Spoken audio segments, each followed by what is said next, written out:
Hi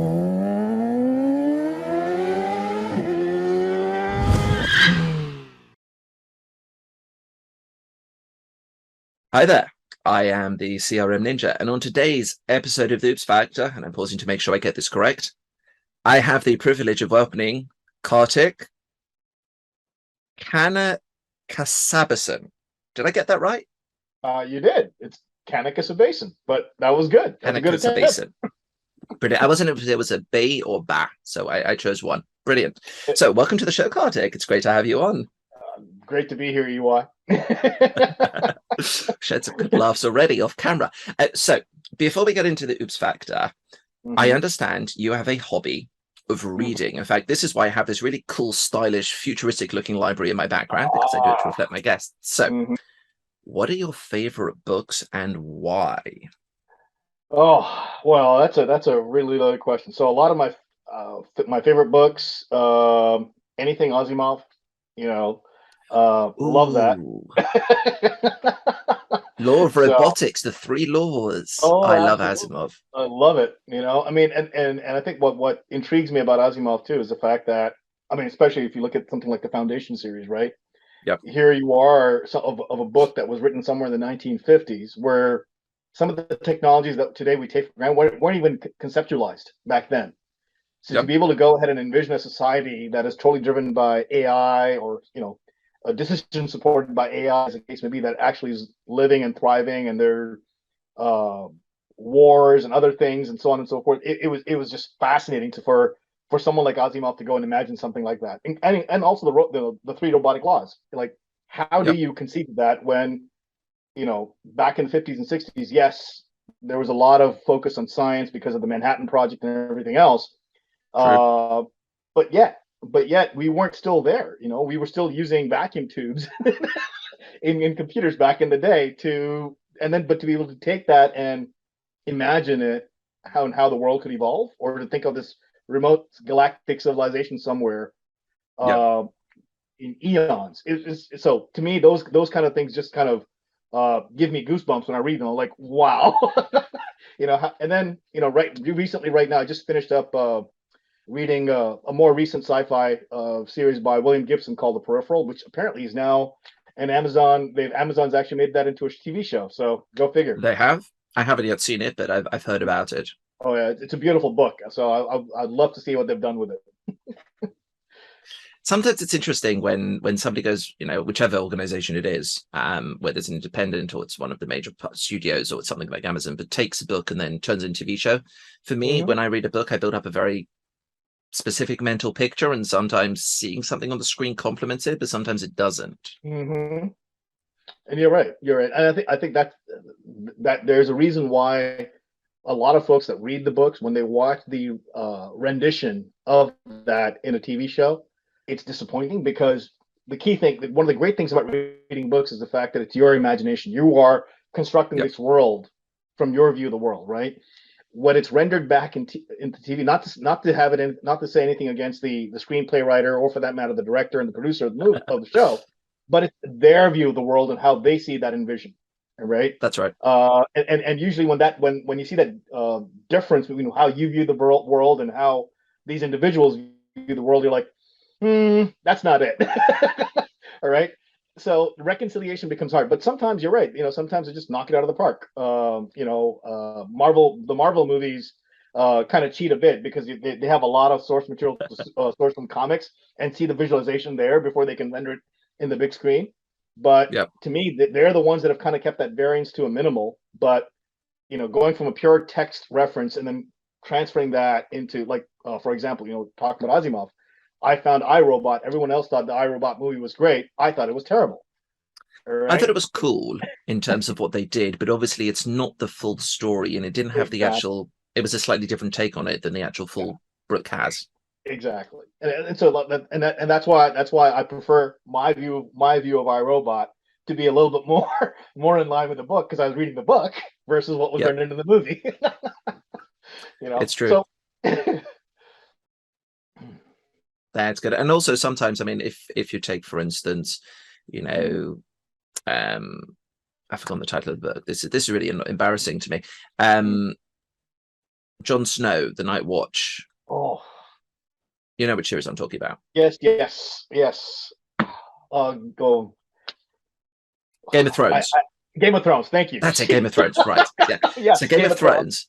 Thrones, which is Yes. obviously which they wanted to continue with the viewers, and they've gone off on totally different tangent and spun Hmm. off a pre-series and Hmm. post-series and stuff, which has got nothing to do with the actual Yeah. books. Yeah. Well, but even then, I mean, to be completely fair, I have not seen the Game of Thrones the show, but I have read the books.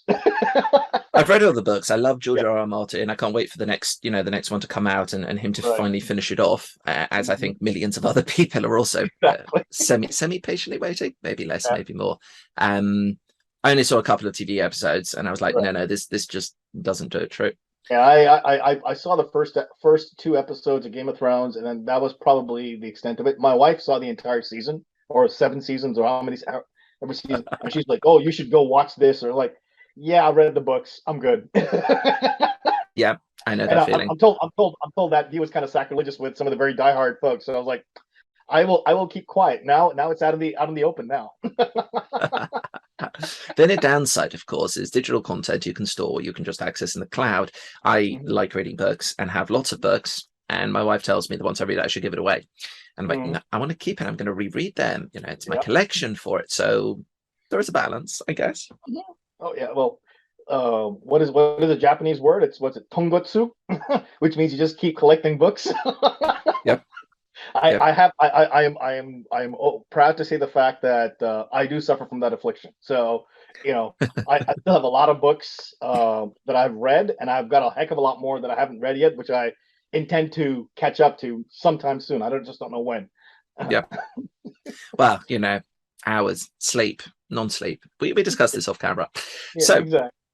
going from books, especially Asimov, and I have to say I absolutely love that you're a massive fan of it, to the Oops Factor. What do you have to share with us? Oh, so well, a couple of things. Actually, though, let's go. Let's just go with one. I think this was a very interesting discussion that we were having, uh, essentially about a design concept uh, for a particular capability within the Power Platform CLI, as an example. Okay. And the reason why I say that is because within the Power Platform community, I'm responsible on the PM side to be responsible for some of the dev tooling and pro dev tooling capability.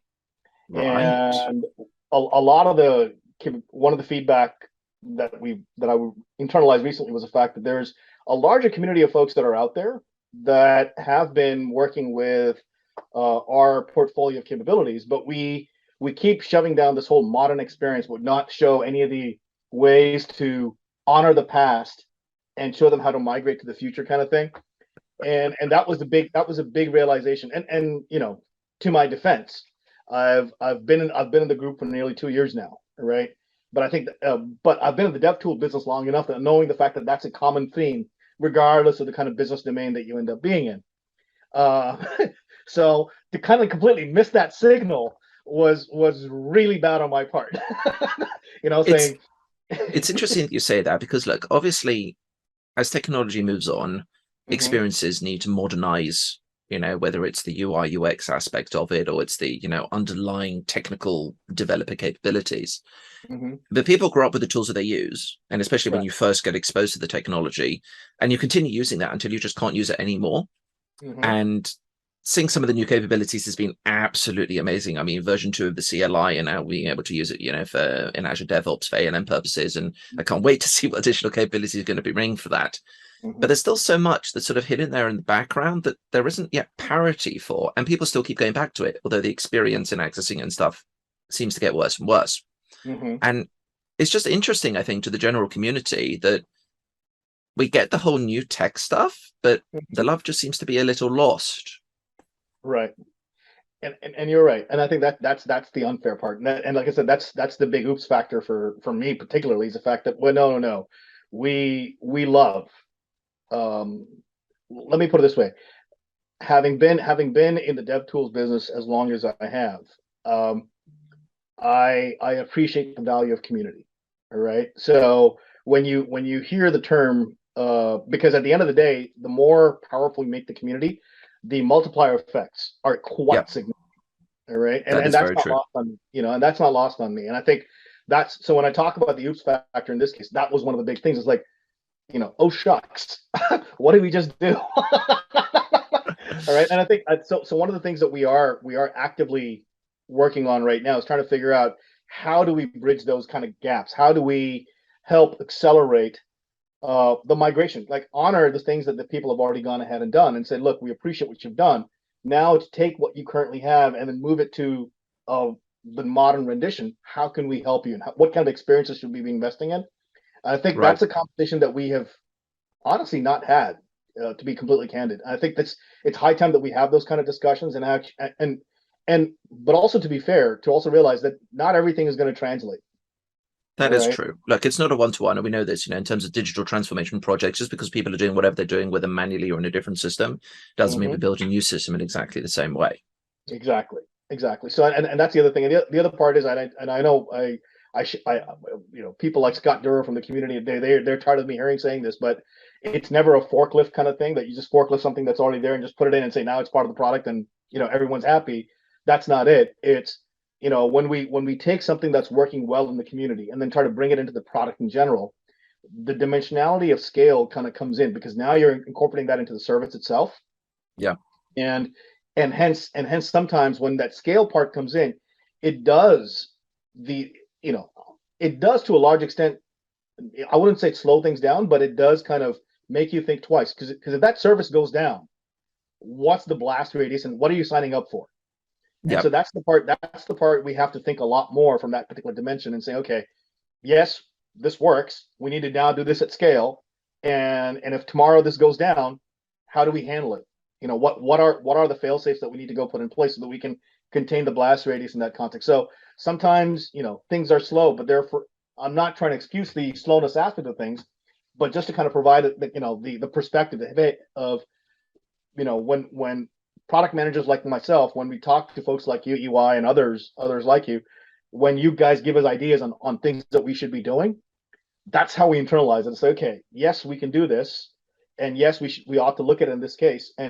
But when we talk about the millionth customer coming on board, how will that million plus one or million itself interact and the kind of quality service that we ought to be able to provide to those folks as well?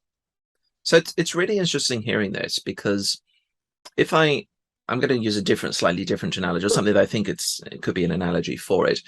I Mhm. have organizations asking me citizen developer versus pro developer. Right. And I say Power Platform supports both of them. And they say, well, what is the difference? The whole Microsoft thing of they're not enough professional developers.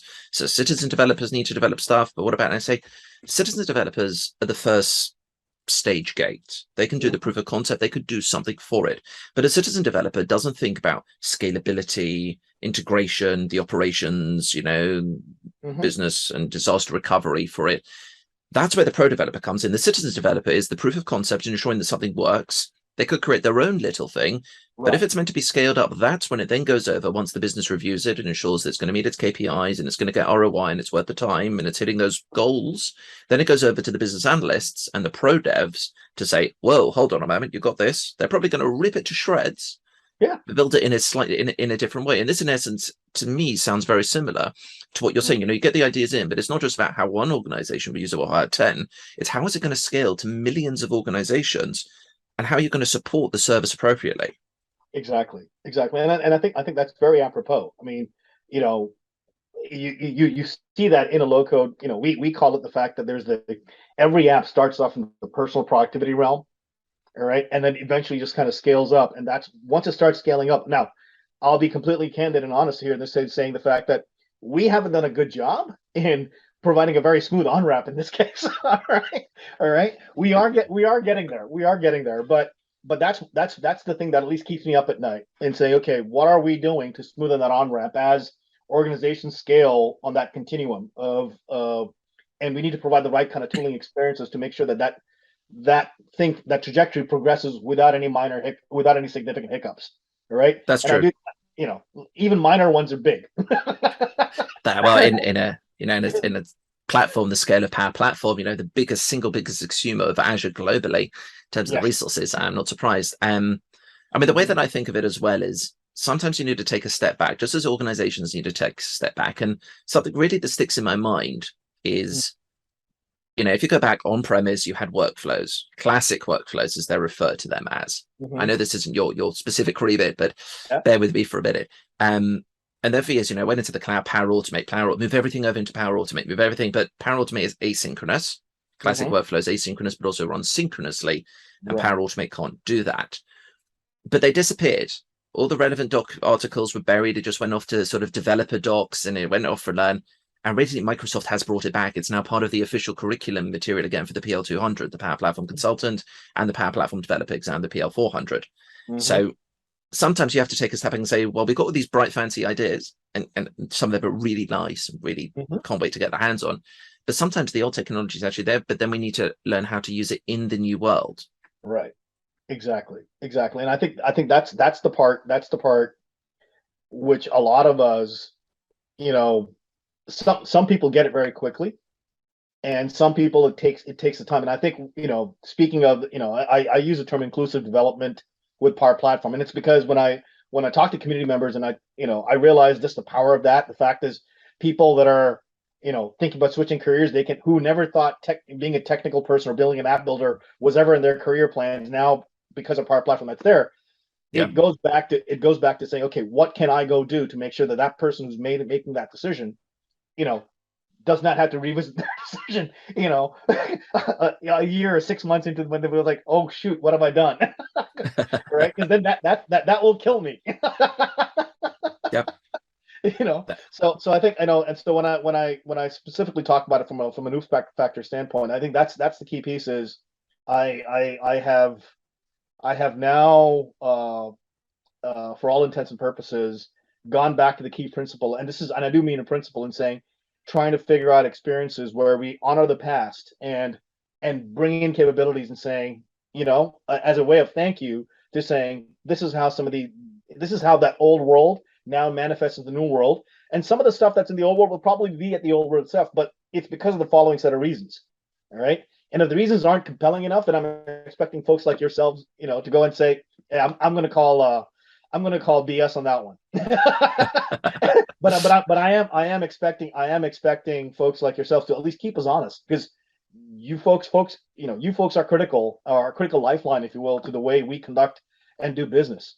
All right. So it's kind of a very symbiotic relationship between us and the product, and you folks in the field working with customers, getting them deployed, getting them using our technology, and actually being getting them all excited and overjoyed about using the stuff and being productive in the respective companies that you're deploying things to.